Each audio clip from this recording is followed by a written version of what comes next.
ফেনীর প্রধান পর্যটন কেন্দ্র মরিশাস প্রকল্প। প্রকৃতি প্রেমীদের তীব্র ভিড় তৈরি হয় ঈদ এলেই, অথচ এখানে নেই ন্যূনতম পর্যটন সুবিধা। পঞ্চ নদীর মিলিত প্রবাহ ফেনী নদী হয়ে বঙ্গোপসাগরে মিশেছে। এই নদীতেই গড়ে উঠেছে মরি প্রজেক্ট। সম্প্রতি নির্মিত হয়েছে আরও একটি সেতু। এতে আরও বেড়েছে পর্যটকদের আনাগোনা। অপার সম্ভাবনা সত্ত্বেও দর্শনার্থীদের জন্য নেই প্রয়োজনীয় সুযোগ সুবিধা।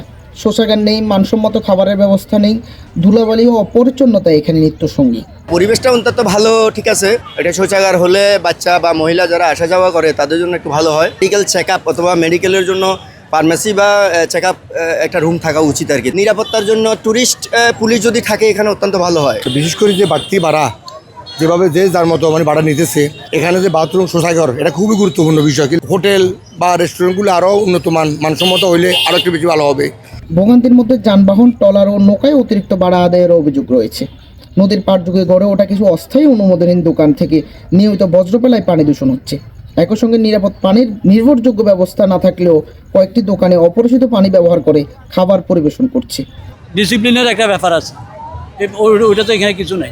সুষ্ঠু একটা ব্যবস্থাপনার দরকার, এটাই আর কি। ঈদ আসলে এখানে অনেক টাকা ভাড়া নেই, যেখানে 50 টাকার ভাড়া আমি এখন 100 টাকা দিয়ে আসছি। এটাও প্রশাসনের তদারকি দরকার। সরকার যদি এটাকে আমাদের পর্যটন আয়ত্তে করে দেয় পুরো এরিয়া, তাহলে সরকার লাভবান হবে। আমাদের এখানে হাজার হাজার টাকার সমস্যাটা দূর হবে। নদীর কাছাড়া যেটা আছে এটা যদি একটু ব্লক করে দেয়, তাহলে মানুষ হাঁটতে পারে বা চলতে পারে বা নৌকাতে চলতে পারে। কাছাড়া ভাঙবে না আর মানুষের ক্ষয়ক্ষতি হবে না। সম্প্রতি সেখানে জুয়ার আসর বসারও অভিযোগ উঠেছে। একটি পুলিশ পাড়ি থাকলেও পর্যাপ্ত টহল দেখা যায় না। প্রায় 3000 একর এলাকা জুড়ে বৈধ অবৈধ মৎস্য প্রকল্প গড়ে উঠলেও পর্যটন বিকাশে দৃশ্যমান সরকারি উদ্যোগ নেই। জুয়ার আসর পড়তেছে, পুলিশের নাকের ডগায়, এগুলো কি হইতেছে? কারো কোনো প্রতিবাদ না, কেউ কোনো কথা বলতেছে না। 4বার এটা লাথি মারি মেরে ফেলাইছে। তারপরও আমরা এগুলো জানাইছি, থানাতে জানানোর পরে ওনারা আসছিল। আসার পরে ওনারা বলতেছে যে আমরা এগুলো সবগুলো ফালাইছি। অলরেডি আমাদের স্যার আসছিল, কি নাম জানি একজন আসছিল, উনি কিছু নাম দাম লেখা নিছে। ওরা বলছে আমরা এগুলো চালাবো না। এখন পর্যন্ত আমি এর আগে দেখলাম যে একবার টহলে গেছিলাম, তখন আমি কাউরে দেখি নাই। এখন দেখলাম যে এখানে এই অবস্থা। আমি কি হয়েছে এখানে জড়ো হইলে এখন আসি দেখলাম এই অবস্থা। এগুলো লাইছে, আমি ভালো কাম করছিলাম, তাড়াই দিচ্ছি। তোমরা সব কিছু নিয়ন্ত্রণ করতে পারো না। আমাদের এখানে ফোর্স হলো কম, জনবল কম।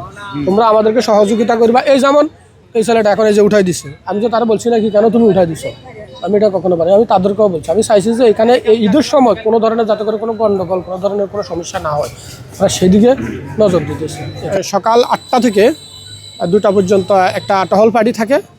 আবার 2টা থেকে রাতের 8টা পর্যন্ত একটা সিভিল পার্টি থাকে। ওনারা সবসময় পর্যবেক্ষণ করে। এখন পর্যন্ত আশা করি অকৃতিকর কোনো ঘটনা ঘটে নাই। আমাদের ফোর্স তৎপর আছে। শাহেদ চাব্বির, দৈনিক ফেনী।